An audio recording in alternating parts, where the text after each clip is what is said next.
एक छोटे से गांव में सीताराम नाम का एक किसान अपनी बेटी मीना के साथ रहता था।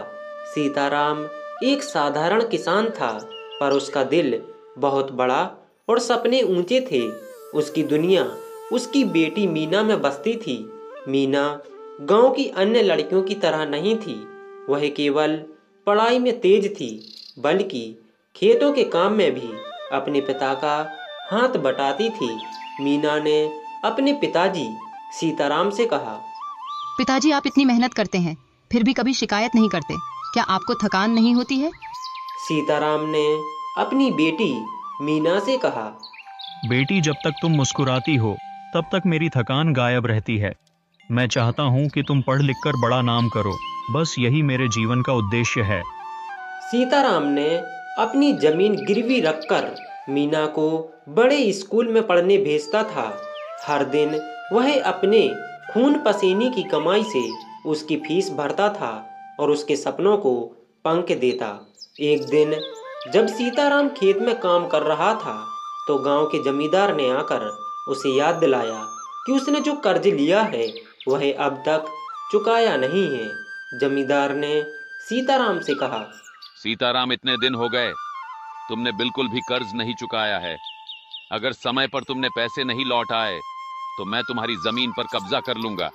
सीताराम ने जमींदार से कहा, मालिक, मैं हर दिन मेहनत कर रहा हूँ, थोड़ा और समय दीजिए। अगर इस साल फसल अच्छी हुई तो मैं आपका पूरा कर्जा चुका दूंगा। जमींदार ने सीताराम से कहा, ठीक है सीताराम, लेकिन एक बात याद रखना, अगर इस बार कर्ज नहीं चुकाया तो मैं तुम्हारी जमीन पर कब्जा कर लूंगा। सीताराम ने जमींदार से कहा, ठीक है जमींदार जी। लेकिन दुर्भाग्य से इस साल सीताराम की फसल अच्छी नहीं हुई थी। सीताराम की चिंताएं बढ़ने लगीं। मीना को जब इस बात का पता चला तो उसने अपने पिता से पूछा, पिताजी, आपने मुझसे क्यों नहीं कहा? मैं आपकी मदद कर सकती हूँ। बेटी, ये मेरी जिम्मेदारी है, तुम्हें बस अपनी पढ़ाई पर ध्यान देना है।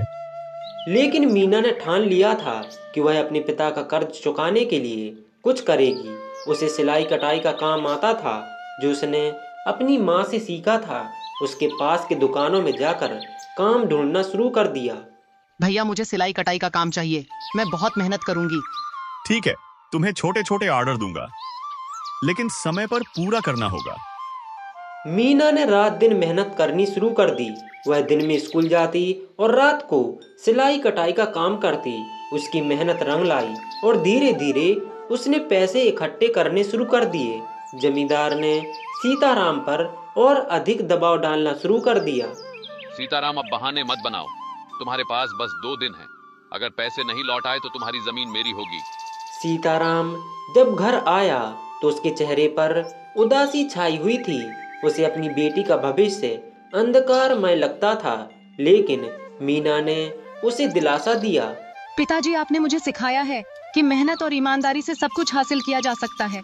आप देखना, हम ये कर्ज जरूर चुका देंगे। मीना ने अपने काम को और बढ़ाने की ठानी। उसने गांव की अन्य महिलाओं को भी अपने साथ जोड़ा। औरतों ने सिलाई कटाई और बुनाई का काम शुरू किया। मीना ने उनके सामान को पास के शहर में बेचना शुरू किया। धीरे धीरे उनके बनाए सामान की मांग बढ़ने लगी। 2 दिन बाद मीना ने मेहनत से जुटाए पैसे इकट्ठे कर लिए। वह अपने पिता के साथ जमींदार के पास पहुंची और जमींदार से कहा, यह लीजिए आपके पैसे, अब मेरे पिता का कर्ज चुका दिया है। तूने इतनी जल्दी पैसे कैसे जुटाए? मेहनत, हिम्मत और एकजुटता से अगर इंसान ठान ले तो कुछ भी असंभव नहीं है।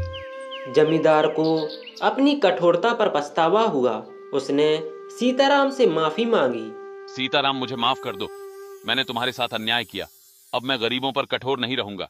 मीना की मेहनत और हिम्मत की कहानी पूरे गांव में फैल गई। वह गांव की महिलाओं के लिए प्रेरणा बन गई। मीना ने जो किया वह हम सब के लिए मिसाल है। हमें भी मेहनत और ईमानदारी से काम करना चाहिए। सीताराम को अपनी बेटी पर गर्व हो रहा था।